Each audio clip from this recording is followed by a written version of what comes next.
కేసీఆర్ నాయకత్వంలో కొత్త కూటమి ఢిల్లీ సర్కార్ని డిసైడ్ చేస్తామన్న కేటీఆర్.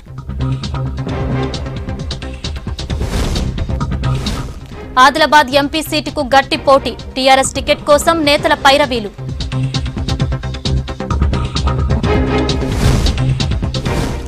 ఖమ్మం జిల్లాలో విస్తరిస్తున్న తెల్లదోమ దెబ్బతిన్న పామాయిల్ కొబ్బరి తోటలు.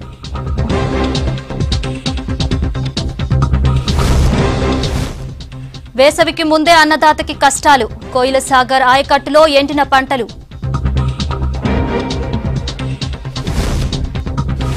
యాదాద్రిలో ఘనంగా బ్రహ్మోత్సవాలు గోవర్ధన గిరిధారిగా నరసింహస్వామి.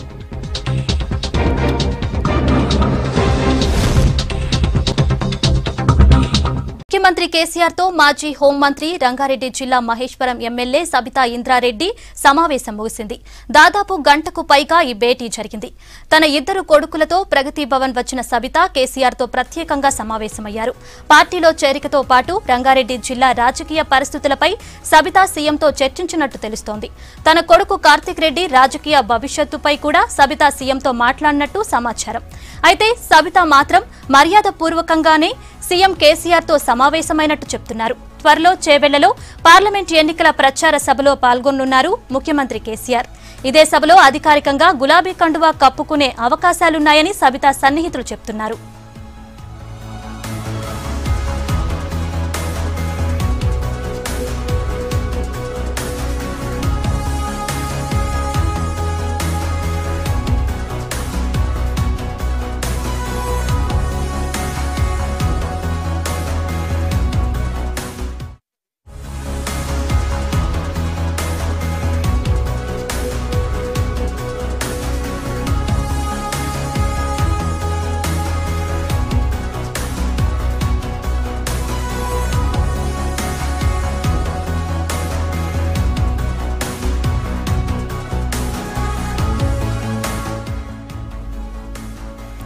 ముఖ్యమంత్రి కేసీఆర్ తో మాజీ హోంమంత్రి రంగారెడ్డి జిల్లా మహేశ్వరం ఎమ్మెల్యే సబితా ఇంద్రారెడ్డి సమావేశం ముగిసింది.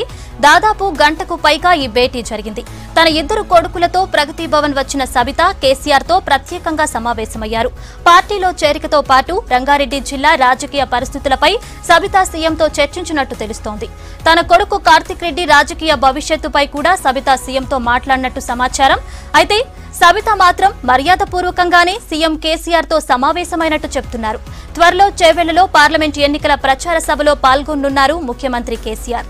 ఇదే సభలో అధికారికంగా గులాబీ కండువా కప్పుకునే అవకాశాలున్నాయని సబితా సన్నిహితులు చెప్తున్నారు.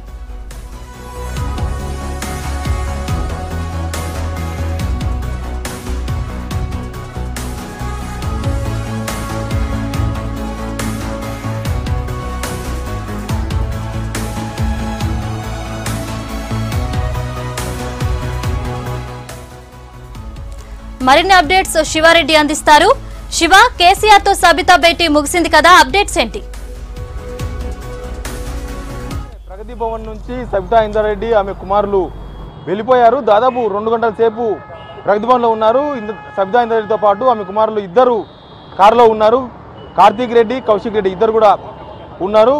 వెళ్ళిన వెంబడే ఒక 15 నిమిషాలకే సీఎం కేసీఆర్తో సమావేశమయ్యారు. వాళ్ళ పార్టీ చేరిక పైన చర్చ జరిగింది. దాదాపు 20-25 నిమిషాలు కేసీఆర్తో సమావేశమైనట్లుగా మనకు తెలుస్తుంది. పార్టీ అయితే ఈరోజు మాత్రం ప్రగతి భవన్లో చేరలేదు. ఎప్పుడు చేరాలి అన్న అంశం పైన మళ్ళీ కేసీఆర్ఏ క్లారిటీ ఇస్తారని తెలుస్తుంది. చేవెళ్ల లోక్సభ నియోజకవర్గ ఎన్నికల సమావేశంలోనే వీళ్ళ చేరిక ఉంటుందని చెప్తున్నారు. బయటకు వచ్చిన తర్వాత, ఆ మీటింగ్ నుంచి బయటకు వచ్చిన తర్వాత సన్నిహితులతో కార్తీక్ రెడ్డి కొన్ని విషయాలు షేర్ చేసుకున్నారు. పార్టీ అభివృద్ధి కోసం, రంగారెడ్డి జిల్లాలో పార్టీ అభివృద్ధి కోసం, నియోజకవర్గాలు ఆ జిల్లాలో నియోజకవర్గాల అభివృద్ధి కోసమే కేసీఆర్తో చాలాసేపు చర్చించినట్టుగా చెప్తున్నారు. ఇంకా పార్టీ చేరిక పైన కూడా ఆయన క్లారిటీ ఇచ్చారు. టీఆర్ఎస్ పార్టీలో కేసీఆర్ని కలిసిన తర్వాత టీఆర్ఎస్ పార్టీలో చేరడం అనే మంచి నిర్ణయం, ఈ నిర్ణయం చాలా మంచిగా తీసుకున్నామని కార్తీక్ రెడ్డి సన్నిహితులతో చెప్పారు. దీంతో సబితా ఇంద్రారెడ్డి ఆమె కుమారులు కాంగ్రెస్ నుంచి టీఆర్ఎస్ పార్టీలో చేరడం ఖాయమైనట్టుగానే మనం భావించాల్సి ఉంటుంది. బయటకు వచ్చిన తర్వాత వాళ్ళు మీడియాతో మాత్రం బహిరంగంగా మాట్లాడలేదు, నేరుగా బయటికి వెళ్ళిపోయారు. కార్తీక్ రెడ్డి మాత్రం వాళ్ళ సన్నిహితులతో, వాళ్ళ వెంట వచ్చిన అనుచరులతో మాట్లాడారు. ఇదే విషయాన్ని ఆయన ప్రస్తావించారు. టీఆర్ఎస్ పార్టీలో చేరేందుకు నిర్ణయం తీసుకున్నట్లు త్వరలోనే ఎప్పుడు చేరతామనేది కూడా సీఎం కేసీఆర్ నిర్ణయం తీసుకుంటారు. ఎప్పుడు సభ పెట్టినా కూడా వచ్చి టీఆర్ఎస్ పార్టీలో చేరేందుకు సిద్ధంగా ఉన్నట్లు సబితా ఇంద్రారెడ్డి కేసీఆర్కు తెలియజేసినట్టు చెప్తున్నారు. ఇంకా చాలాసేపు దాదాపు కేటీఆర్ కోసం చాలాసేపు ప్రగతి భవన్లో వెయిట్ చేశారు. సికింద్రాబాద్ లోక్సభ నియోజకవర్గ సన్నాహక సమావేశంలో కేటీఆర్ ఉన్నారు. ఆ సభ ముగించుకొని కేటీఆర్ ప్రగతి భవన్ వచ్చే వరకు సబితా ఇంద్రారెడ్డితో పాటు ఆమె కుమారులందరూ కూడా ఇక్కడే ప్రగతి భవన్లోనే వెయిట్ చేశారు. కేటీఆర్ వచ్చిన తర్వాత కేటీఆర్ని కూడా కలిసి ఒక 10 నిమిషాలు ఆయనతో కూడా మాట్లాడారు. మొత్తంగా కూడా టీఆర్ఎస్ పార్టీలో చేరుతున్నట్లుగా చెప్పారు. ఇంకా మిగతా టీఆర్ఎస్ పార్టీలో చేరుతున్నందుకు సబితా ఇంద్రారెడ్డికి ఏమిస్తారు, కార్తీక్ రెడ్డికి ఏమిస్తారు అంశాలపై మాత్రం కార్తీక్ రెడ్డి ఎక్కడ కూడా క్లారిటీ ఇవ్వలేదు. లోపల అంతర్గతంగా వ్యవహారాలు ఏవి కూడా బయటికి చెప్పమని కార్తీక్ రెడ్డి బయటికి చెప్తున్నారు.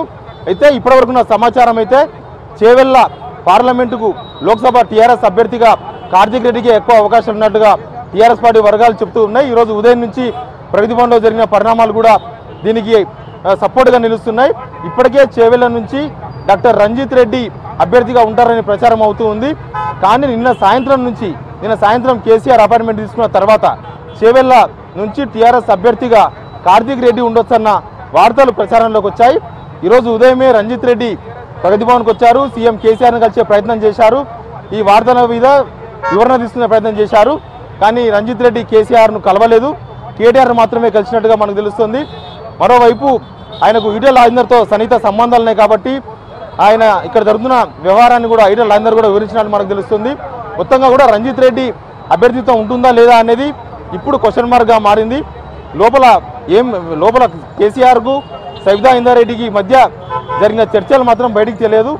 కానీ చేవెళ్ల అభ్యర్థిగా ఆమె కుమారుడు కార్తీక్ రెడ్డి ఉండే అవకాశం ఉన్నట్టుగా మనకు టీఆర్ఎస్ వర్గాల నుంచి వస్తున్న సమాచారం మేరకు ఆయన్నే ఉండొచ్చని చెప్తున్నారు. ఇక సబితా ఇంద్రారెడ్డికి మంత్రి పదవి ఉంటుందన్న ప్రచారం కూడా జరుగుతుంది.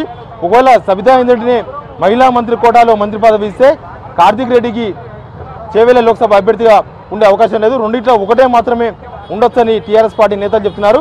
మొత్తంగా కూడా ఈ చేరిక సందర్భంలో ఏమిస్తారు, వీళ్ళు అడిగింది ఏంటి, టీఆర్ఎస్ నుంచి వాళ్ళు ఏం ఆశిస్తున్నారు అనేది కూడా పూర్తిగా తేల్చే అవకాశం ఉంది. మొత్తంగా కూడా సబితా ఇంద్రారెడ్డి టీఆర్ఎస్లో చేరుతుందా లేదా అన్న వార్తలకు ఆ ఆసక్తి మాత్రం, ఆ టెన్షన్కు మాత్రం ఈరోజు తెరబడినట్లే. మొత్తంగా ఈ సమావేశం తర్వాత వాళ్ళు టీఆర్ఎస్ పార్టీలో చేరుతున్నట్లుగా చెప్తున్నారు. ఇంకా 25, 26 తేదీల్లో చేవెళ్లలో సభ జరిగే అవకాశం ఉందని టీఆర్ఎస్ పార్టీ నేతలు చెప్తున్నారు. ఇంకా కొన్ని రోజులు గ్యాప్ ఉంది కాబట్టి వాళ్ళ కార్యకర్తలను, అనుచరులను పెద్ద మొత్తంలో ఆ చేవెళ్ల సభకు తీసుకొచ్చి వాళ్ళని కూడా అదే సభ వేదికగా టీఆర్ఎస్ పార్టీలో చేర్చే అవకాశం ఉందని వాళ్ళ వెంట వచ్చిన అనుచరులు చెప్తున్నారు. టీఆర్ఎస్ పార్టీలో చేరడం అయితే ఈ సమావేశం తర్వాత ఖాయమైపోయినట్లు మనం అర్థం చేసుకోవచ్చు. Okay, thank you Sivareddy.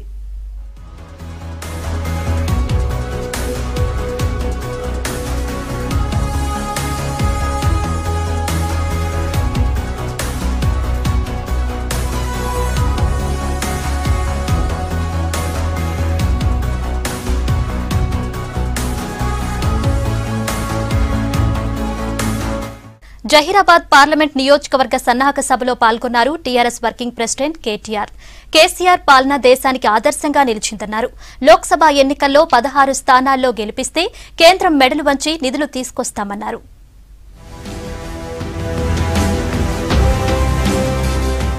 Kamareddy జిల్లా నిజాంసాగర్ మండల కేంద్రంలో జహీరాబాద్ పార్లమెంటరీ నియోజకవర్గ టీఆర్ఎస్ సన్నాహక సభ జరిగింది. సభకు మంత్రి వేముల ప్రశాంత్ రెడ్డి, ఎంపీ బీబీ పాటిల్తో పాటు ఎమ్మెల్యేలు, ఎమ్మెల్సీలు హాజరయ్యారు. పార్లమెంట్ పరిధిలోని అన్ని మండలాల నుంచి కార్యకర్తలు, నేతలు భారీగా తరలివచ్చారు.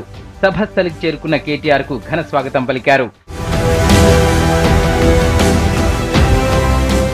రాష్ట్రంలో రాజకీయాలకు సంబంధం లేకుండా సంక్షేమ పథకాలు అమలవుతున్నాయన్నారు TRS working president KTR. Lok Sabha ఎన్నికల్లో టీఆర్ఎస్ ను భారీ మెజారిటీతో గెలిపించి తెలంగాణ ప్రజల రాజకీయ చైతన్యాన్ని ఢిల్లీకి చూపించాలన్నారు. రాబోయే ఎన్నికల్లో ఒక్కో ఎంపీ సీటు కీలకమన్నారు కేటీఆర్. కేంద్రంలో కాంగ్రెస్, బీజేపీ కలిసిన ప్రభుత్వాన్ని ఏర్పాటు చేసే పరిస్థితి లేదని, 16 సీట్లు గెలిస్తే టీఆర్ఎస్ ఏం చేస్తుందో చూపిస్తామని చెప్పారు కేటీఆర్. ఈ ఎన్నికలు తెలంగాణకు అత్యంత కీలకం. 16 మంది పార్లమెంట్ సభ్యులు టీఆర్ఎస్ వాళ్ళు రేపు ఢిల్లీలో ఉంటే అప్పుడు జాతీయ హోదా మన కాళేశ్వరానికి తన్నుకుంటూ రాదా తెలంగాణకు ఒక్కసారి మీరు ఆలోచించాలని చెప్పి నేను కోరుతా ఉన్నా. రేపు ఢిల్లీ జుట్టు మన చేతుల్లో ఉంటే పాము, ముంగిస లాంటి బీజేపీ కాంగ్రెస్ ఒకటైనా ఇద్దరు కలిసి కూడా ప్రభుత్వాన్ని ఏర్పాటు చేసే పరిస్థితి రేపు లేదు అనే మాట చెప్పేందుకే ఈ మాట నేను మీకు విజ్ఞప్తి చేస్తా ఉన్నా. తెలంగాణ ప్రజల రాజకీయ చైతన్యాన్ని, తెలంగాణ ప్రజల పౌరుషాన్ని ఢిల్లీకి చూపెట్టవలసిన అవసరం ఎంతైనా ఉన్నదనే మాట నేను మీకు ఈ సందర్భంగా గుర్తు చేస్తా ఉన్నా. ఒక్కొక్క పార్లమెంట్ సభ్యుడే ఢిల్లీలో కీలకం కాబోతా ఉన్నాడు. ఒక్కొక్క ఓటే రేపటి రోజున లోక్సభలో కీలకం కాబోతా ఉన్నది. మరి ఢిల్లీ జుట్టు మన చేతుల్లో ఉండాలంటే ఢిల్లీని యాచించి కాదు శాసించి మనకు రావాల్సిన హక్కులు సాధించుకోవాలంటే 5 ఏళ్లలో 1,50,000 కోట్ల రూపాయలు తెచ్చుకోవాలి. తెలంగాణ కంటే ఖచ్చితంగా కీలెరిగి వాత పెట్టాలి, అదను చూసి దెబ్బ కొట్టాలి. తెలంగాణ సత్తాను, తెలంగాణ ప్రజల రాజకీయ చైతన్యాన్ని, తెలంగాణ ప్రజల పౌరుషాన్ని ఢిల్లీకి చూపెట్టవలసిన అవసరం ఎంతైనా ఉన్నదనే మాట నేను మీకు ఈ సందర్భంగా గుర్తు చేస్తా ఉన్నా. అసెంబ్లీకి లాగే లోక్సభ ఎన్నికల్లోనూ టీఆర్ఎస్ ను భారీ మెజారిటీతో గెలిపించాలని కోరారు మంత్రి వేముల ప్రశాంత్ రెడ్డి. కేంద్రాన్ని శాసించే స్థాయిలో టీఆర్ఎస్ ఉంటే రాష్ట్రానికి కావలసిన నిధులు వస్తాయన్నారు మంత్రి. లోక్సభ ఎన్నికల తర్వాత ప్రభుత్వ ఏర్పాటులో కేసీఆర్ నాయకత్వంలోని ఫెడరల్ ఫ్రంట్ కీలక పాత్ర పోషిస్తుందన్నారు ఎంపీ బీబీ పాటిల్. టీఆర్ఎస్ పార్టీకి మరి పార్లమెంట్ లో బలం తెచ్చుకొని ఈ కేంద్ర ప్రభుత్వాన్ని శాసించి మన కాళేశ్వరం ప్రాజెక్టు నిధులు కావచ్చు, ఇంకా ఏ రకమైన మొత్తం కేంద్ర ప్రభుత్వ నిధులు మన రాష్ట్రానికి తెచ్చుకునే అక్కర ఎందుకున్నది అన్న విషయాన్ని ఇవాళ కేటీఆర్ గారు రాష్ట్రమంతా తిరిగి ప్రజలకు విడమర్చి చెప్తా ఉన్నారు. మరి రాబోయే ఎన్నికల్లో తప్పకుండా మనం మొన్నటిసారి కంటే మన కేసీఆర్ నిర్ణయించిన పార్టీ అభ్యర్థులందరినీ కూడా గెలిపించుకోవాలని చెప్పి మీ అందరికీ మనవి. आने वाले 5 साल में हम लोग सभी के सभी 16 पार्लियामेंट जीत के इससे भी अच्छा काम करेंगे. आज का ट्रेंड देखने के बाद पूरा भारत देश में ना बीजेपी को मेजॉरिटी आने वाली है, ना कांग्रेस को मेजॉरिटी आने वाली है. डेफिनेटली थर्ड फोर्स उसको जरूरत है, जो फेडरल फ्रंट बोला जाता है. फेडरल फ्रंट का नेतृत्व हमारे सीएम साहब कर रहे हैं, बहुत खुशी की बात है. डेफिनेटली आने वाले गवर्नमेंट में हमारा की रोल रहने वाला है, सबसे अच्छा रोल रहने वाला है. జహీరాబాద్ మీటింగ్ తర్వాత సికింద్రాబాద్ లో జరిగిన సన్నాహక సమావేశంలో పాల్గొన్నారు TRS working president KTR. Adilabad MP స్థానానికి అధికార టీఆర్ఎస్ పార్టీలో పోటీ తీవ్రంగా ఉంది. ఇప్పటికే కొందరు నేతలు ఎంపీ సీటుపై నజర్ పెట్టారు. ఆదిలాబాద్ నుంచి ఎంపీ జి నగేష్ ప్రాతినిధ్యం వహిస్తున్నా అదే పార్టీకి చెందిన మరికొందరు నేతలు ఈ స్థానంపై ఆశలు పెట్టుకున్నారు. ఎంపీగా పోటీ చేసేందుకు ఎవరి ప్రయత్నాలు వాళ్లు చేస్తున్నారు.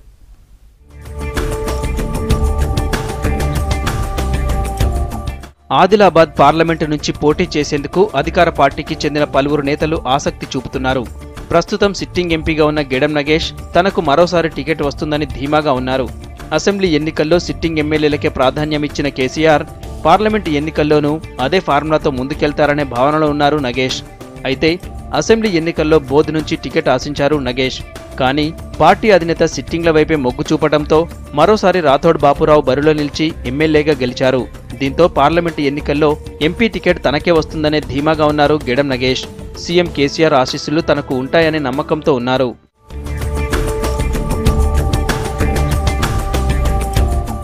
టీఆర్ఎస్ ఎంపీ టికెట్ రేసులో మాజీ ఎమ్మెల్యే కోవాలక్ష్మి కూడా ఉన్నారు. అసెంబ్లీ ఎన్నికల్లో ఆసిఫాబాద్ నియోజకవర్గం నుంచి పోటీ చేసిన కోవాలక్ష్మి స్వల్ప ఓట్ల తేడాతో కాంగ్రెస్ అభ్యర్థి ఆత్రం సక్కుపై ఓడిపోయారు. కాగా ఆత్రం సక్కు కూడా ఈ మధ్య కాంగ్రెస్ వీడి కారెక్కడంతో కోవాలక్ష్మి ఆదిలాబాద్ పార్లమెంట్ స్థానంపై కన్నేశారు. అధిష్టానం ఆదేశిస్తే ఎంపీగా పోటీ చేసేందుకు సిద్ధమంటున్నారు. అంతేకాదు టికెట్ కోసం ప్రయత్నాలు ముమ్మరం చేశారు.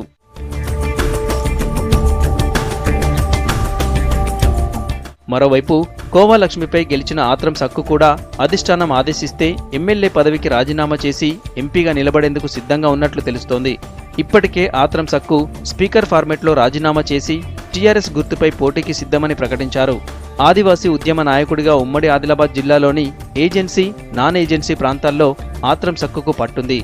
కేసీఆర్ ఆదేశిస్తే ఆత్రం సక్కు ఎంపీగా, కోవాలక్ష్మి ఆయన స్థానంలో ఎమ్మెల్యేగా బరిలో దిగే అవకాశం లేకపోలేదంటున్నారు పార్టీ సీనియర్ నేతలు.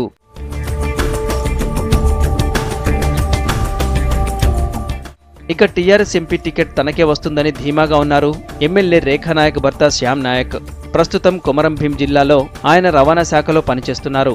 తన భార్య నియోజకవర్గమైన ఖానాపూర్తో పాటు మిగతా 6 నియోజకవర్గాల్లో తనకంటూ ఓ ప్రత్యేక గుర్తింపు ఉందన్నారు శ్యామ్ నాయక్. ప్రస్తుతం గెజిటెడ్ ఉద్యోగుల సంఘానికి నాయకత్వం వహిస్తున్నారు. కేసీఆర్ ఆదేశిస్తే ఉద్యోగానికి రాజీనామా చేసి ఎంపీగా పోటీ చేసేందుకు సిద్ధంగా ఉన్నారు. అంతేకాదు ఈసారి ఖచ్చితంగా పార్టీ టికెట్ తనకే వస్తుందనే ధీమాతో శ్యామ్ నాయక్ ఉన్నారు.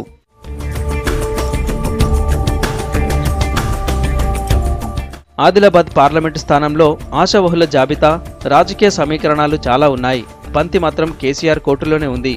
సిట్టింగ్గా ఉన్న గేడం నగేష్కు మరోసారి అవకాశం కల్పిస్తారా లేదా జిల్లాలో మరొకరికి అవకాశం ఇస్తారా అన్నది చర్చగా మారింది. లోక్సభ ఎన్నికల నగారా మోగటంతో వరంగల్ జిల్లాలో పొలిటికల్ హీట్ పెరిగింది.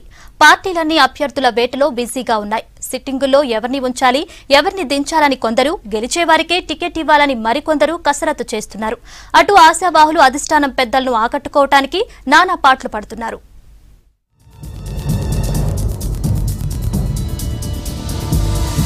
ఉమ్మడి వరంగల్ జిల్లాలో లోక్సభ ఎన్నికల హీట్ మొదలైంది. ఉమ్మడి జిల్లాలోని 2 పార్లమెంటు స్థానాలకు అభ్యర్థుల ఎంపిక కసరత్తు మొదలుపెట్టాయి పార్టీలు. టీఆర్ఎస్ పార్టీ ఈసారి సిట్టింగ్లకే సీటిచ్చే ఆలోచనలో ఉన్నట్టు తెలుస్తోంది. వరంగల్ నుంచి సిట్టింగ్ ఎంపీ పస్నూరు దయాకర్కే అవకాశాలున్నాయని చెబుతున్నారు. కానీ వరంగల్ లోక్సభ టికెట్ కోసం చాలా మంది ప్రయత్నిస్తున్నట్టు తెలుస్తోంది.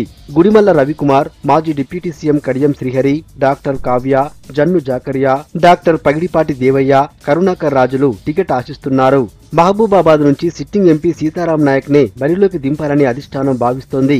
కానీ డోర్నకల్ ఎమ్మెల్యే రెడ్డియా నాయక్ కూతురు మాజీ ఎమ్మెల్యే కవిత, ప్రభుత్వ అధికార ప్రతినిధి రామచంద్ర నాయక్లు టికెట్ ఆశిస్తున్నారు. వీరిలో టికెట్ ఎవరికి దక్కుతుందనేది ఆసక్తికరంగా మారింది.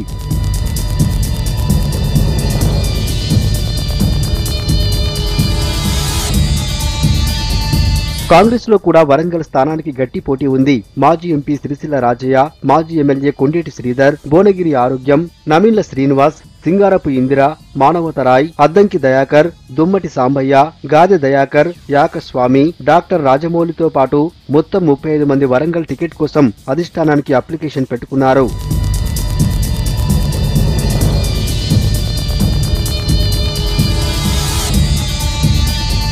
అయితే వరంగల్ స్థానం నుండి మందకృష్ణ మాదిగకు టికెట్ దక్కే అవకాశం ఉందని కాంగ్రెస్ నేతల్లో చర్చ జరుగుతోంది. మహబూబాబాద్ టికెట్ కోసం మంత్రి బలరాం నాయక్, చీమల వెంకటేశ్వర్లు, గిరిజన విద్యాపీఠం పీఠాధిపతి ప్రొఫెసర్ భట్టు రమేష్ నాయక్, రాములు నాయక్ అప్లికేషన్ పెట్టుకున్నారు. బీజేపీ నుండి వరంగల్ లోక్సభ స్థానానికి మాజీ ఎమ్మెల్యే జయపాల్, స్టేషన్ గన్పూర్ నుండి పోటీ చేసి ఓడిపోయిన పోరుమాన్ల వెంకటేశ్వర్లు, కొత్త సారంగం పేర్లను అధిష్టానం పరిశీలిస్తున్నట్టు తెలుస్తోంది. మహబూబాబాద్ నుండి అసెంబ్లీకి పోటీ చేసి ఓటమి పాలైన జాటోద్ హుస్సేన్ నాయక్, ములుగుకు చెందిన లక్ష్మణ్ నాయక్, బానోద్ దేవీలాల్ పోటీ పడుతున్నారు. టికెట్ దక్కించుకోవడం కోసం గాడ్ ఫాదర్ల చుట్టూ తిరుగుతున్నారు.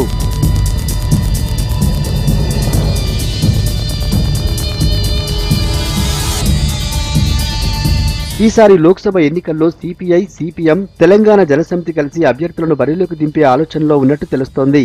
వరంగల్ లోక్సభ ఉప ఎన్నికల్లో గాలి వినోద్ కుమార్ ను బరిలో నిలిపారు. ఈసారి టికెట్ ఎవరికి ఇస్తారనే దానిపై ఇంకా స్పష్టత రాలేదు.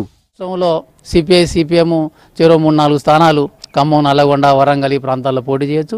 అట్లాగే మిగతా భవసారూపిత గల ఎంబీటీ, టీజీఎస్ ఇట్లాంటి పార్టీలతో చర్చలు జరుగుతాయి. పూర్తి స్థాయిలో చర్చలు 2-3 రోజుల్లో కొలిక్కొస్తే రాష్ట్రంలో అన్ని సీట్లకు పోటీ చేసే ప్రయత్నం మాత్రం చేస్తాం.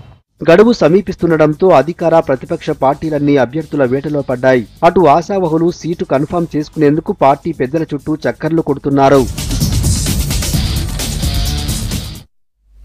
అసెంబ్లీ ఎన్నికల కంటే 2 మెజారిటీతో వినోద్ కుమార్ ను గెలిపిస్తామన్నారు రాజ్యసభ ఎంపీ బడుగుల లింగయ్య యాదవ్. దేశ ప్రజలు సీఎం కేసీఆర్ లాంటి నాయకుణ్ణి కోరుకుంటున్నారని చెప్పారు. ఈ నెల 15న కరీంనగర్లో జరిగే సభను విజయవంతం చేసేందుకు రేపు గొల్లకురుమల ఆత్మీయ సమావేశం నిర్వహిస్తున్నట్లు తెలిపారు లింగయ్య యాదవ్. ఈ కార్యక్రమానికి మంత్రి ఈట్ల రాజేందర్, ఎంపీ వినోద్ కుమార్ హాజరవుతారన్నారు.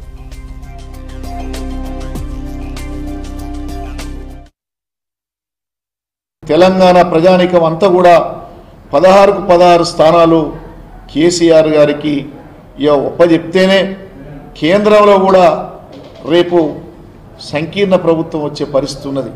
ఈ మన 16తో పాటు ప్రాంతీయ పార్టీలన్నీ కూడా ఒక 70-80 స్థానాలు కేసీఆర్ నాయకత్వంలో ఇచ్చినట్లయితే వీళ్లకు ప్రత్యామ్నాయంగా ఈ యొక్క ఫెడరల్ ఫ్రంట్ ద్వారా ఈ దేశానికి కూడా కేసీఆర్ నాయకుడు కావాలనేటువంటి పరిస్థితి మేము పార్లమెంట్లో చూస్తున్నాం. ఢిల్లీలో, కరీంనగర్లో 14వ తారీఖు నాడు 7 అసెంబ్లీ నియోజకవర్గాల నుంచి ఉన్నటువంటి మా గొల్ల కుర్మల నాయకులు కానీ, గొర్రెల కాపర్ల యూనియన్ అధ్యక్షులు కానీ పెద్ద ఎత్తున మా యొక్క కుటుంబాలకు చెందినటువంటి వాళ్ళు పెద్ద ఎత్తున వచ్చి ఈ కార్యక్రమాన్ని జయప్రదం చేయాల్సిందిగా నేను కోరుతా ఉన్నాం.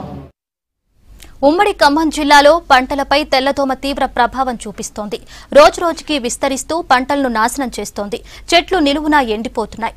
ఏపీ నుంచే తెలంగాణకు ఈ దోమ వ్యాపించిందని చెప్తున్నారు రైతులు.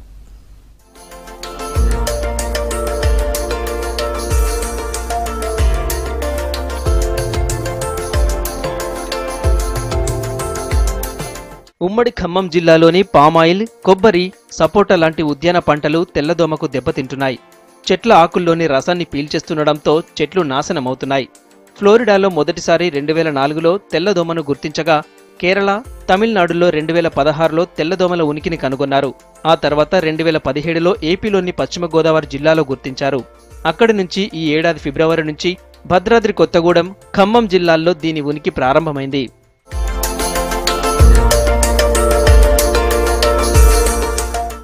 సాధారణంగా తెల్లదోమ 25 మిల్లీమీటర్ల పొడవు ఉంటుంది. శరీరాకృతిలో తెల్లటి రెక్కలు, వాటిపై గోధుమ వర్ణపు చారలు కలిగి ఉంటుంది. ఆకుల అడుగున ఉండే ఈనె దగ్గర గుడ్లు పెడుతుంది తెల్లదోమ. ప్రతి ఆకుపై 13 నుంచి 30 గుడ్ల వరకు ఉంటాయి. గుడ్ల నుంచి వచ్చే పిల్ల పురుగులతో పాటు తల్లి పురుగులు ఆకుల నుంచి రసాన్ని పీల్చేస్తాయి. దీంతో మొక్కల ఎదుగుదల ఆగిపోయి పంట దిగుబడి తగ్గుతుంది. కొన్ని సందర్భాల్లో ఆయిల్ పామ్, కొబ్బరి మట్టలు రాలిపోయే అవకాశం కూడా ఉందంటున్నారు రైతులు. తెగులు తెల్లదోమ ఆశించిన చెట్లన్నింటికి కూడా ఇప్పుడు ఏదైనా సబ్సిడీ మీద ఎరువులు అదే మందులు లాంటివి ఏమైనా ఇస్తే కొద్దిగా సమయానికి గుర్తించి కొద్దిగా చర్య తీసుకునేలా ప్రోత్సహిస్తే రైతులు దాన్ని గురించి తీసుకుంటారు. రాకుండా కూడా జాగ్రత్తగా చేయడానికి కూడా ఒక అవకాశం ఉంటుంది. దీని గురించి ఇప్పుడు మన ఉద్యాన శాఖ వారు కానీ ఆయిల్ ఫెడ్ వాళ్ళు కానీ ఏదైనా చర్య తీసుకుంటే బాగుంటుందని అనిపిస్తుంది. తెల్లదోమ తెగులు బాగా వచ్చి బాగా పంటని ఎక్కువగా పాడు చేస్తుందండి బాగాను. దానివల్ల మాకు ఇక్కడ పామాయిల్ ఫ్యాక్టరీ వాళ్ళు మందులు అవి పిచికారీ చేయమని అయ్యో సజెషన్ చేశారండి. అవి కొట్టినా కానీ మాకు ఈల్డింగ్ అవి కూడా బాగా తేడా వచ్చి బాగా నష్టం జరుగుతుందండి. వేప నూనె, సర్ఫ్ పొడితో పంటలపై తెల్లదోమ ఎఫెక్ట్ తగ్గించవచ్చంటున్నారు ఉద్యాన శాఖ అధికారులు. మొక్కల ఆకులకు దీన్ని పిచికారీ చేస్తే అవి మళ్లీ ఆరోగ్యకర స్థితికి చేరుకుంటాయని చెబుతున్నారు. గత 2 నెలల నుంచి తెల్లదోమని ఒక దోమ వచ్చి ఆకులు అవన్నీ బాగా పాడు చేసి చెట్లు ఇబ్బంది అవుతుంది. కొబ్బరికాయలు అవి కూడా సైజు తగ్గిపోయి కొబ్బరి చెట్లు కూడా ఎండిపోయినట్టు అయిపోతుంది. ఈ రకంగా రైతుని బాగా కుంగదీసేస్తుంది. దోమ మందులు అవి కలిపి కొట్టాము, చాలా ఎక్కువ అయిపోతుంది. గవర్నమెంట్ నుంచి ఏదన్నా ఈ నియమాలు కానీ ఏదైతే నివారణ చేయమని చెప్పారో అవి గవర్నమెంట్ నుంచి ఇస్తే బాగుంటుంది అనుకుంటున్నాం. దీనికి నివారణకి ఏంటంటే ఒకవేళ రానట్లయితే ముందు జాగ్రత్త చర్యగా మనము ఈ నీమాయిల్ను 10,000 ppm 1 ml 1 లీటర్ నీటిలో కలుపుకొని 5 గ్రాముల రిన్ సబ్బు పొడిని కలుపుకొని స్ప్రే చేయవలసి ఉంటుంది. అదేవిధంగా తెల్లదోమ గుర్తించినట్లయితే కూడా ఇదే మోతాదును మనం చేసుకోవాల్సి ఉంటుంది. దీంతో పాటుగా మరి ఎల్లో కలర్ స్టిక్ ఉన్నటువంటి జిగట కలిగినటువంటి బోర్డులు మనం వాడినట్లయితే కొంతవరకు నివారించవచ్చును. అయితే దీనిపై వెంటనే మనము స్పందించి ఉద్యాన శాఖ మరియు ఆయిల్ ఫెడ్ సంయుక్తంగా మన ఉద్యాన శాఖ అధికారులతో కలిసి మనం తోటలు కూడా సందర్శించాము. ఏ తోటలలో తెల్లదోమ వచ్చి ఉంటే వాళ్ళైతే 1 లీటర్ నీటికి 2 ml వేప నూనె మరియు 5 గ్రాములు రిన్ సర్ఫ్ పౌడర్ను కలుపుకొని మనం స్ప్రే చేసుకుంటే ఆ తెల్లదోమ బారి నుంచి మనం తోటలను కాపాడుకోవచ్చు. తెల్లదోమ ప్రభావంతో ఇప్పటికే ఏపీలోని కృష్ణా, విజయనగరం, శ్రీకాకుళం, విశాఖపట్నం జిల్లాల్లో పంటలు నాశనమవగా పెదవేగి లాంటి ప్రాంతాల్లో ఏకంగా తోటల్ని తొలిచేస్తున్నాయి. అందువల్ల మన రాష్ట్రంలో ఖమ్మం జిల్లాలో విస్తరిస్తున్న ఈ తెల్లదోమ తెగులును నివారించేందుకు ముందస్తు చర్యలు తీసుకోవాలని కోరుతున్నారు రైతులు.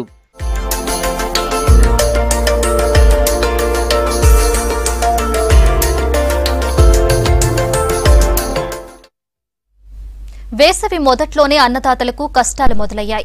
కాలువలకు నీళ్లు రాక కళ్ల ముందే కష్టపడి వేసుకున్న పంటలు ఎండిపోతుండటంతో దిక్కుతోచని స్థితిలో పడ్డారు మహబూబ్ నగర్ జిల్లా రైతులు.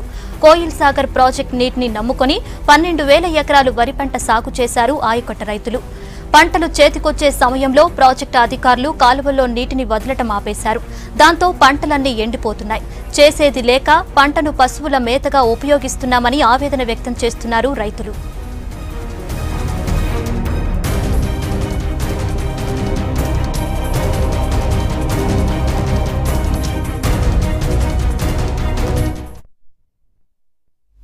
పెద్ద నోట్లు రద్దయి ఏళ్లు గడిచిపోతున్నా ఆదిలాబాద్ జనానికి కరెన్సీ కష్టాలు తప్పటం లేదు.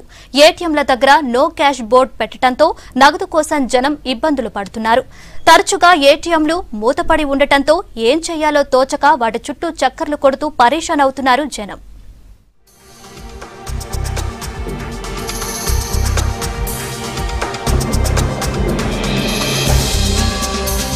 ఆదిలాబాద్ జిల్లా అంతటా ఏటీఎం సెంటర్లలో క్యాష్ లేక జనం కష్టాలు పడుతున్నారు. జిల్లాలో ఏ ఏటీఎం చూసినా నో క్యాష్ బోర్డులే కనిపిస్తున్నాయి. నగదు లేక అన్ని బ్యాంకుల ఏటీఎంలు వెలవెలబోయాయి. దాంతో చేతిలో డబ్బులు లేక ఏం చేయాలో తోచని పరిస్థితి ఏర్పడింది ఆదిలాబాద్ జిల్లా జనానికి. సేఫ్టీ కోసం బ్యాంకుల్లో డబ్బులు దాచుకుంటే నో క్యాష్ బోర్డులు శాపంగా మారాయంటున్నారు జనం. టీచర్ నేను ఒక లీవ్ పెట్టి ఈరోజు ఎల్ఐసీలు ఇవి కడదామని వెయిటింగ్ చేస్తున్నా. విద్యానగర్ కాలనీ బస్ స్టాండ్ దగ్గర అక్కడ ఒక 2, 3, 4 ఏటీఎంలు తిరిగిన దాదాపు ఒక్క ఏటీఎంలో కూడా ఒక్క రూపాయి కూడా లేదు. దీనివల్ల చాలా ఇబ్బందులు అవుతున్నాయి. లైన్లో నిలబడుతున్న గంటల తరబడి నిలబడడం అయినా కానీ ఇంకా మా చేతికి ఇంకా పైసలు రాలేదు. చాలా ఇబ్బందులు ఎదుర్కొంటున్నాం. మరి ప్రభుత్వం దీనిపైన దృష్టి పెట్టి ప్రతి ఏటీఎంలో కూడా ప్రతి నెల ఒక 10వ తారీఖు వరకైనా కనీస నిల్వలు ఉంచవలసిన అవసరం ఎంతైనా ఉంది. అధికారులు కొంచెం దీని మీద శ్రద్ధ పెట్టి సమస్యను పరిష్కరించాలని కోరుతున్నాం. నేను శుక్రవారం నుంచి వస్తున్నా. శుక్రవారం డబ్బులు అయిపోయినాయి. నిన్న శనివారం అంటే సెకండ్ సాటర్డే కదా అట్లా ఊరుకున్నాం. సెకండ్ సాటర్డే డబ్బులు అయిపోయినాయి. డబ్బులు దేంట్లో లేవు. ఆదిలాబాద్ మొత్తం ఏటీఎం తిరిగినాం. కలెక్టర్ చౌక్ నుంచి ఇక్కడ దానికి వచ్చాం. ఇక్కడ కూడా లేకుండే ఇవాళ వచ్చినాం. ఇవాళ మార్నింగ్ వస్తే మార్నింగ్ మొత్తం తిరిగినాం. మార్నింగ్ కూడా ఎక్కడ లేవు. మన డబ్బులు వేయాలన్నా మనకు కష్టం, తీసుకోవాలన్నా మనకి కష్టం. మనం వేద్దాము దాచుకుందాము అని లేస్తేనేమో 200 కట్ చేస్తున్నాం. మళ్ళీ అట్లా నష్టమే ఇట్లా నష్టమే. దీంతో వచ్చేదేం లేదు. ఈ మోడీ గారు అయితే చేస్తారో ఏదో చేస్తారు అనుకున్నాం. లాస్ట్ మోడీని చేయ చూపించినట్టు కనబడుతున్నాడు. ఆదిలాబాద్ జిల్లాలో అన్ని బ్యాంకుల ఏటీఎంల్లోనూ సరైన సమయంలో నగదు సరఫరా కావడం లేదు. సాయంత్రం అయిందంటే చాలు ఏటీఎంలలో నో క్యాష్ బోర్డ్స్ కనిపిస్తున్నాయి. దీంతో ఏం కొనాలన్నా డబ్బులు లేక సామాన్య జనం ఇబ్బందులు పడుతున్నారు. బయటకు వెళ్లాలంటే అవస్థలు పడుతున్నారు. అక్కడక్కడ క్యాష్ డిపాజిట్ మిషన్లున్నా అవి కూడా సరిగా పనిచేయడం లేదు. పనిచేసే దగ్గర ఎవరైనా డబ్బులు వేస్తే వెంటనే విత్డ్రా చేసుకుందామని క్యూలు కడుతున్నారు జనం. 2-3 రోజుల నుంచి ఇక్కడ డబ్బులు లేక ఏటీఎంలలో ఒకటే ఏటీఎంలో ఈ ఎండల క్యూ నిలబడి ఎన్నో ఇబ్బందులు పడుతుండ్రు. పెద్ద నోట్ల తర్వాత 2 నెలల ఇవి పరిష్కారం అయితే ఈ నోట్ల ప్రాబ్లం ఉండదు ఏటీఎంలలో అని చెప్పాడు. కానీ ఇక్కడ తీరా చూస్తే ప్రాక్టికల్గా చూస్తేనైతే 2-3 సంవత్సరాల నుంచి ఇదే ఇబ్బందులు ఏర్పడుతున్నది. అయిపోతుంది, అన్నీ అందుబాటులో ఉంటాయి డబ్బులు ఏటీఎంలలో పెడతారని అన్నారు. కానీ తీరా ఇప్పటి వరకు కూడా పెడతలేరు. వినియోగదారుల ఇబ్బందులు అయితే బాగానే ఉన్నాయి. ఏటీఎంలు ప్రతి ఏటీఎం తిరిగి వచ్చి ఇప్పుడు శివాజీ చౌక్లో ఇది ఒక్క ఏటీఎంకు వచ్చిండ్రు. ఇది కూడా క్యూలో నిలబడి అయిపోతే మళ్ళీ ఎక్కడ దొరికే అవకాశం లేదు. గంటల తరబడి క్యూలో నిలబడినా చివరకు డబ్బులు వస్తాయా లేదా అనేది ప్రశ్నార్థకమైపోయింది. దీంతో కరెన్సీ వ్యాన్ ఎప్పుడు వస్తుందా అని ఎదురుచూపులు చూస్తున్నారు జిల్లా జనం.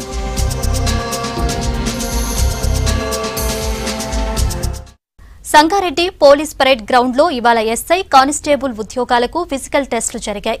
ఈవెంట్స్ కు 800 మంది మహిళా అభ్యర్థులు హాజరయ్యారు.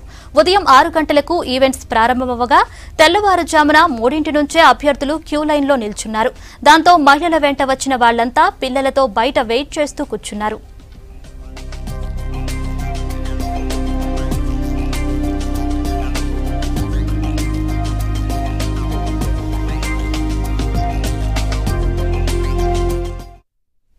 అక్కడ చదివే వారంతా పేద విద్యార్థులే. తల్లిదండ్రులకు దూరంగా హాస్టల్లో ఉండి చదువుకుంటున్న వాళ్లే. వీళ్లంతా ఎస్సీ హాస్టల్లో సరైన వసతులు లేక సమస్యలతో సతమతమవుతున్నారు. దళిత అభివృద్ధి శాఖ ఆధ్వర్యంలో ఆదిలాబాద్లో నడుస్తున్న వసతి గృహంలో అపరిశుభ్రతపై స్పెషల్ స్టోరీ.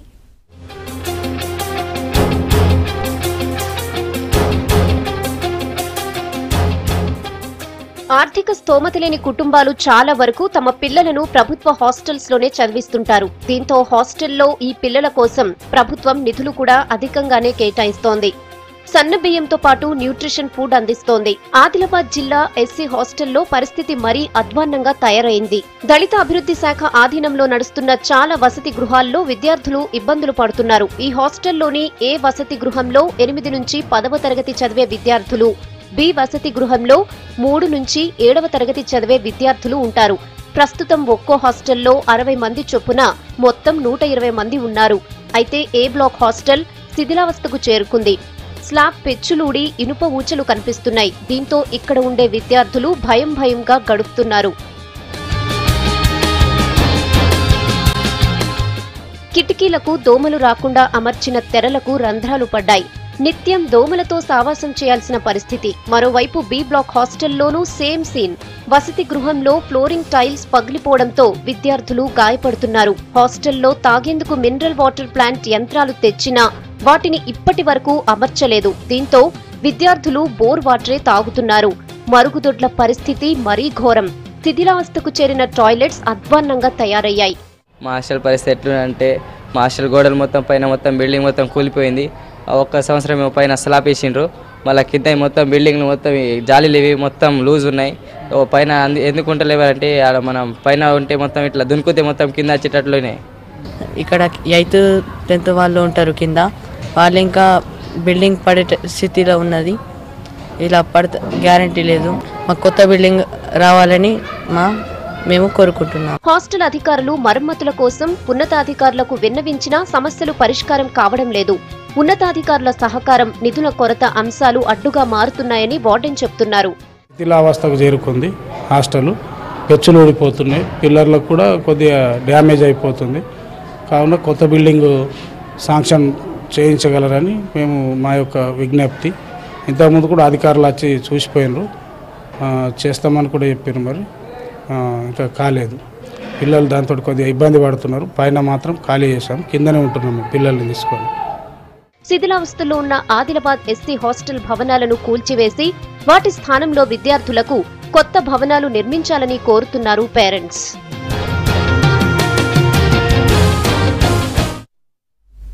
ఓరుగల్లు కాకతీయ రాజుల సంస్కృతి కళా పోషణకు ప్రతిరూపం రామప్ప దేవాలయం.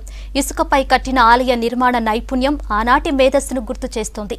ఎన్నో యుద్ధాలు, ప్రకృతి వైపరీత్యాలను తట్టుకుని నిలబడ్డ రామప్ప ఆలయం ప్రపంచ పర్యాటక రంగంలో తన ప్రత్యేకత నిలుపుకునేలా యునెస్కో వారసత్వ హోదా కోసం పోటీ పడుతోంది.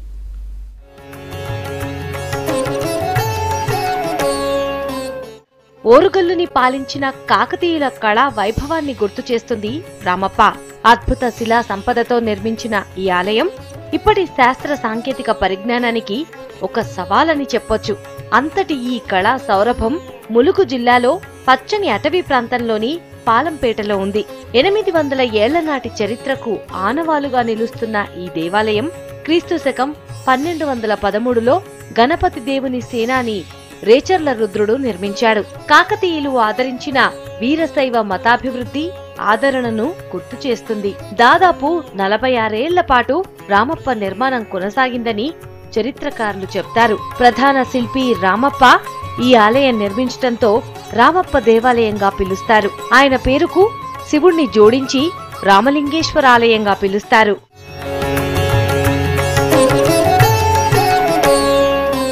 యునెస్కో చారిత్రక ప్రదేశాల్లో రామప్పని చేర్చాలని కొన్నేళ్లుగా కాకతీయ హెరిటేజ్ ట్రస్ట్, రాష్ట్ర ప్రభుత్వం ప్రయత్నిస్తున్నాయి. కిందటేడాది రాజస్థాన్లోని ఒక కట్టడం, రామప్ప దేవాలయం మన దేశం నుంచి నామినేషన్ కోసం చివరి వరకు బరిలో నిలిచాయి. యునెస్కో నిబంధనల ప్రకారం ఒక్కటే నామినేషన్ ఇవ్వాల్సి ఉండటంతో చివరి నిమిషంలో రాజస్థాన్ కట్టడాన్ని కేంద్రం ప్రతిపాదించింది. కాకతీయ హెరిటేజ్ ట్రస్ట్ ప్రయత్నాలపై దృష్టి పెట్టిన సీఎం కేసీఆర్ ఈసారి తప్పనిసరిగా రామప్పని నామినేట్ చేయాలంటూ కేంద్రానికి లేఖ రాశారు. దాంతో కేంద్రం రామప్ప గుడి విశేషాలు, ప్రత్యేకతల డోసియర్ను యునెస్కోకు పంపింది. ప్రస్తుతం ఆ డోసియర్ ప్యారిస్ కి చేరింది.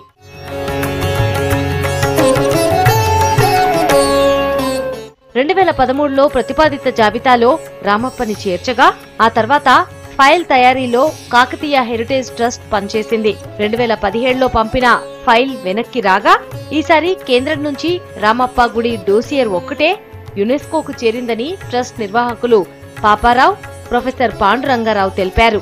త్వరలోనే యునెస్కో ప్రతినిధి బృందం రామప్పకి వచ్చి పరిశీలిస్తారని చెప్పారు.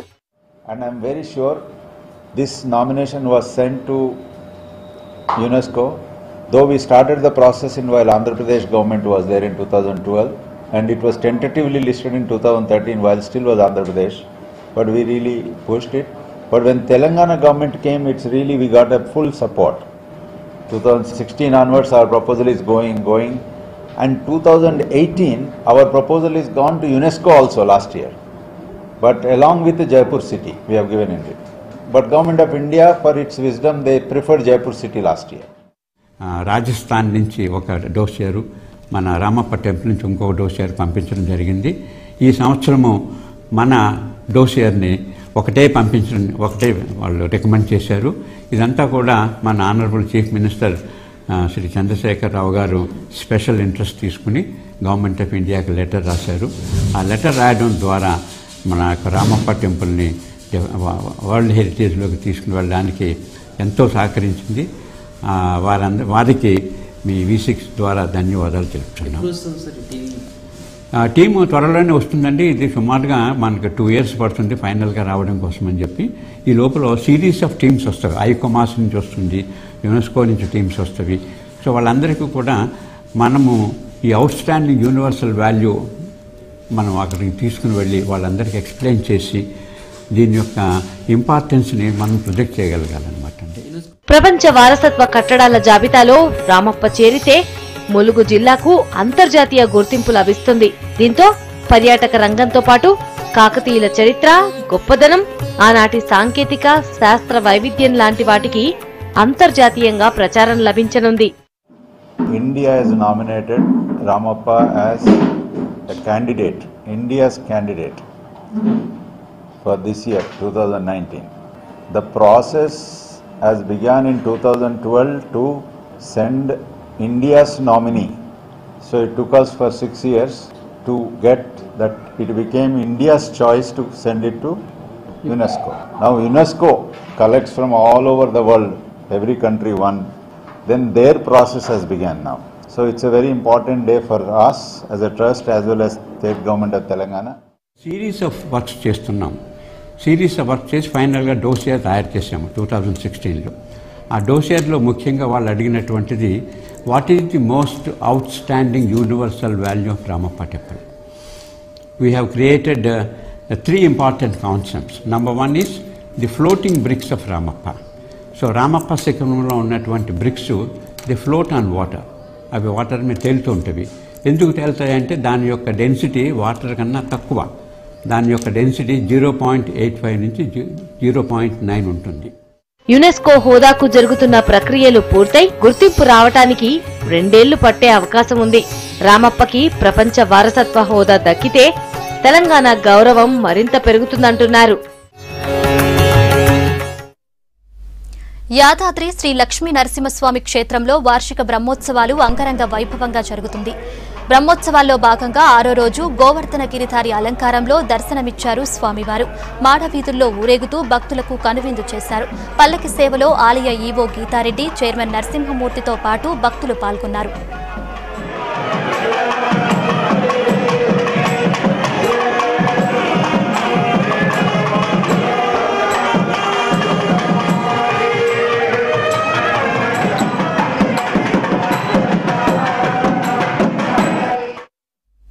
వికారాబాద్ జిల్లా కొడంగల్ మండలం రావులపల్లిలో బసవేశ్వర విగ్రహావిష్కరణ జరిగింది. వీరశైవ లింగాయత్ లింగ బలిజ సంఘం ఆధ్వర్యంలో జరిగిన ఈ కార్యక్రమంలో మఠ గురువులు బసవేశ్వరుడికి ప్రత్యేక పూజలు చేశారు.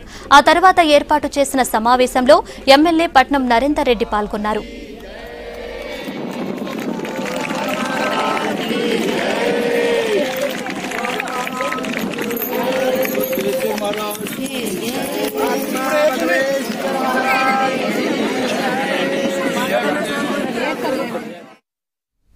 సంగారెడ్డి జిల్లా కోహిర్ మండలంలో రాజన్నస్వామి బ్రహ్మోత్సవాలు ఘనంగా జరుగుతున్నాయి.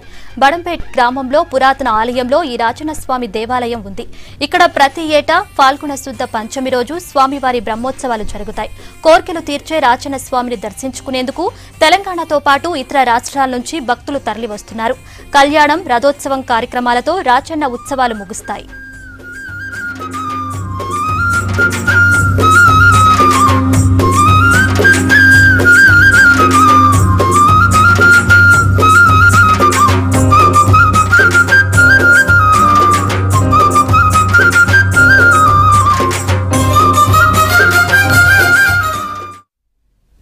ఇప్పుడు స్టేట్ రౌండప్ చూద్దాం.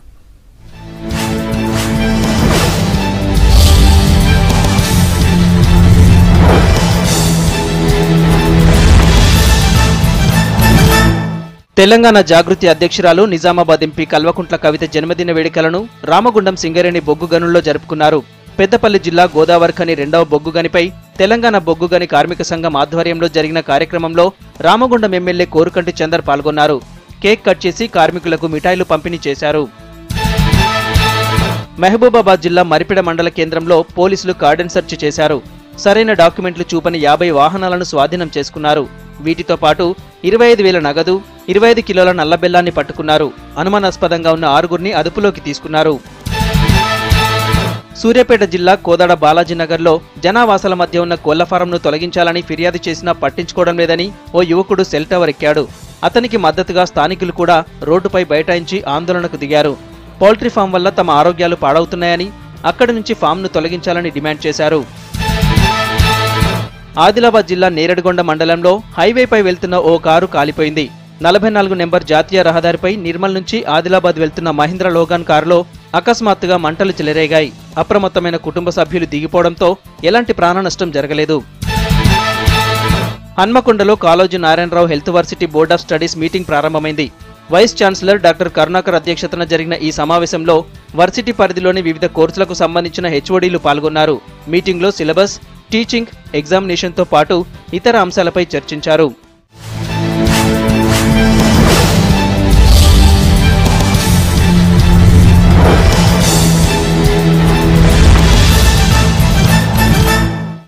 ఇవి Telangana updates. Keep watching V6 news.